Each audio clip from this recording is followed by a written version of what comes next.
সকালে ব্রেকফাস্টে রাঙা আলু বা মিষ্টি আলুর পরোটা করার জন্য সবার প্রথমে আমি এখানে নিয়েছি আটার মধ্যে নিয়েছি দুটো রাঙা আলু সেদ্ধ করে গ্রেট করে নিয়েছি, আর নিয়েছি নুন, চিনি আর রিফাইন তেল দিয়ে প্রথমে আমি শুকনো উপকরণটাকে ভালো করে মেখে নেব।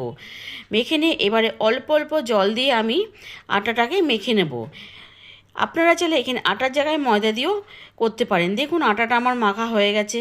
এবার আমি একটা পরোটা বেলে নিয়ে দিয়ে দিলাম। দিয়ে প্রথমে আমি 1 মিনিট মতন সেঁকে নেব। সেঁকে নিয়ে এবারে দিয়ে দিলাম তেল। তেল দিয়ে এবারে দু পিঠটাকে উল্টে পাল্টে লো টু মিডিয়াম আঁচে ভালো করে ভেজে নেব। এই রাঙা আলুর পরোটা খেতে এতটাই টেস্টি হয় যে যে কেউ চেয়ে চেয়ে খেয়ে নেবে। দেখুন একটা ভাজা হয়ে গেছে, আমি আরেকটা ভেজে নিচ্ছি। নিয়ে আমি সুজির সাথে সার্ভ করে দিলাম। পরোটাগুলো খেতে কিন্তু দুর্দান্ত হয়েছিল। আপনারা একবার বাড়িতে করে দেখতে পারেন।